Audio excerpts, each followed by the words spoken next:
Welcome to Briar CD Showcase. I'm your host, Briar Stenaros, and we are back to talk about more CDs that I recently purchased. I only have 5 this month, so it's not as much as the last haul I did. But, I think I got some good picks this month. And so, without further ado, let's get into it. So the first one I have is probably something that not many people would have or even know about. If you know the Monkees, however, you might know somebody named Mike Nesmith. And what I have here is one of his solo albums that he released, I believe, in 1975 or 74, somewhere around that. And this is called The Prison, and this is a used copy, by the way, if you can't tell by the obvious sticker there. But I have a little funny story about this, how I got this in a sec. But basically, what this is, as you can see, if you can read closely, it says a book with a soundtrack. And what I know about this is that this is a concept album that Mike made, and it comes with a story. And the booklet actually does come with the story. I don't know if it's the whole thing. I think it only goes up to chapter 2. I'm not sure if that's the whole thing. I doubt it, but it's still pretty cool that it has the story that goes along with the album. And just to be clear, you don't really need to read the book in order to understand what's going on. It's pretty self-explanatory, to say the least, and it's all about the music at the end of the day, so there's no real rush to read it. So the story how I got this album, it actually started when I was watching another YouTuber called Canadian Stud Muffin. On his channel, he has a series where he and his friend exchange 5 CDs and they listen to them in 2 weeks. And after 2 weeks, they come back and they talk about what their thoughts on it. And one of the albums that was brought up was this one.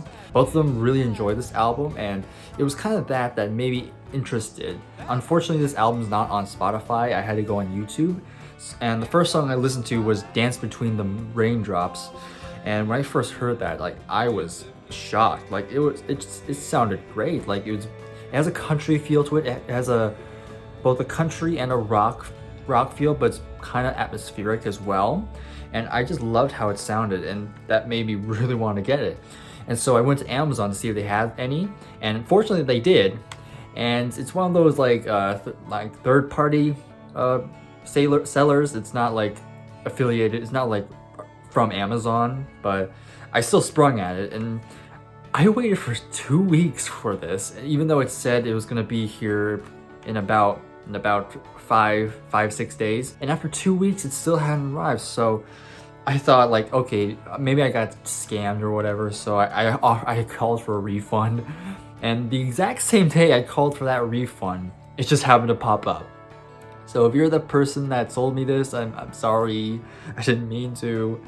I didn't know, but hey, I got it now, so I guess that's fine. But yeah, if you're unfamiliar with Mike Nesmith's solo career, then I highly suggest you check this one out. It's really good. I think you'll really enjoy this if you're into country rock, more atmospheric type music. So the next CD I purchased is a debut album, and I already have a few CDs from them, but I'm trying to get the whole catalog. They only have 7 in total, so this is my 4th album I have, and the band is Credence Clearwater Revival. There's really not a whole lot to say about this album. It's their debut, and of course their debut is kind of it mostly has covers, which is expected because a lot of bands in that time, they mostly packed a lot of their albums with covers. But that being said, the covers on this album are so memorable and so well constructed. I Put a Spell on You, which of course was a Screaming Jay Hawkins song. Suzy Q is a pretty well-known blues song, which they do really well. I love their take on it. Even some of the original songs are really good, like The Working Man, Get Down Woman, and Gloomy. Despite this being their debut, it's still one of their classics, and I really think that if you're a fan of this band, you have to get this album because it's their first, and I think they really hit out of the park immediately. And this one really shows great promise in them and on what they would accomplish later on. So yeah, I'm glad I got this. I only need 3 more albums to complete the catalog, so looking forward to those soon. So far we've been sticking to about the country, folky, bluesy type of rock, but now let's go into the 80s, and now let's talk about some Rats. I've heard of Rat on and off throughout my life, but just recently I decided to really start getting into the catalog, and then of course I started with this one. This is their first album, their debut, Out of the Cellar, and I was pretty impressed. I love the guitar work on here. I do like the vocals on this album. A lot of people are kind of hit or miss on Stephen Pearcy's voice, but I don't mind it at all. I think it suits the music. But yeah, there's a ton of memorable songs on here. Wanted Man, which is a great opener. Of course, has the big hit Round and Round. Lack of Communication, In Your Direction, Scene of the Crime. This is just a great 80s hair metal album, or I don't know what to call it, 80s metal, hair metal. I'll just say 80s metal. But yeah, this is a great one, and I am looking forward to checking them out more. I do know they're one of those bands that they start off with a bang and each album progressively got worse. I don't know if that's true or not. If you're a Rat fan, leave a comment down below voicing your opinions on it. But yeah, I'm pretty impressed so far. I can't wait to see what's next with Rat. Okay, we started with country, blues, rock, then we went to 80s metal, and now we're back to country, folky, blues, rock, and now we got the Rolling Stones. Of course, I'm talking about Exile on Main Street. This is their double album. Of course, thankfully, this CD has all the songs on one CD, which is good, because I'm personally not a big fan of 2 disc sets. It's kind of, I don't know, it's more CDs I gotta keep track of, but regardless. I've only just started getting into this album. Many people have stated this is probably one of their best, if not the best album by them. And I'm not sure yet. I still like Let It Bleed a bit more, but there's still some great songs on here. I mean, it starts off with Rocks Off, which is great. Rip This Joint, Tumbling Dice, Sweet Virginia I really loved. Happy, which is a Keith Richards song, and that's one's really good. Loose, Shine a Light, just yeah, there's some great songs in here. I'm impressed. I didn't think I would like it right away, but yeah, I dig this one quite a bit. And maybe if I listen to it more and more, then maybe eventually it will even go up in my ranking. But yeah, I'm impressed. I'm really digging this one, so I'm really glad I got this one. And finally, we are ending off with some metal or some hard rock, or what would you call this band? Hard rock or heavy metal? Leave a comment down below. But the band I'm talking about is UFO, and this is I believe their 5th album, if I'm not mistaken.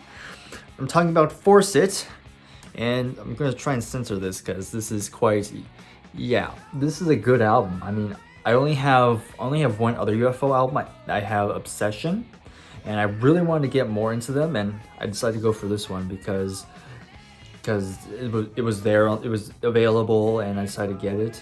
And what's interesting about this is actually a 2021 remaster of it, and it's a 2 CD pack, which kind of would have preferred if it was 1 CD, but that's okay.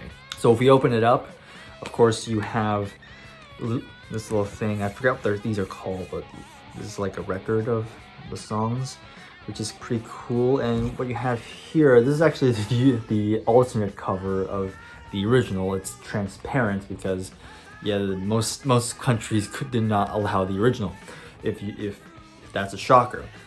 But yeah, if you open up more, of course you see the CDs here. Nice little labels there, and it does come with a booklet, which I'll pull out real quick. It's a long booklet too, and actually unfolds. So let's quickly unfold it. Oh, I honestly did not realize this. It's actually, oh shoot, it's actually a poster. That's actually quite cool. I did not know. I'm stupid, I guess. But yeah, this is cool. I might hang this up actually. That's nice. Let It Roll, Shoot, High Flyer, which is a nice little ballad, which is quite nice. Mother Mary, Dance Your Life Away. It's a great album. And this disc 2 is a live recording of the tour at the time, which is kind of nice. Pretty cool. Nice to hear that. But yeah, I'm loving more of UFO the more I listen to it, and I hope to get more. In the comments below, which album should I get next? Because again, I only have this in Obsession, so if there's another UFO album I should get next, let me know. And that about does it for this little CD haul. Again, not as big as the last one, but that was kind of spanning like a couple months because I have been uploading very regularly. So I hope to do more of these every month. If I get any more CDs. If I don't get CDs, then yeah, you get the gist. But thank you very much for watching. If you enjoyed this, then please leave a like, subscribe for more, and I'll see you in the next video. Take care and goodbye for now.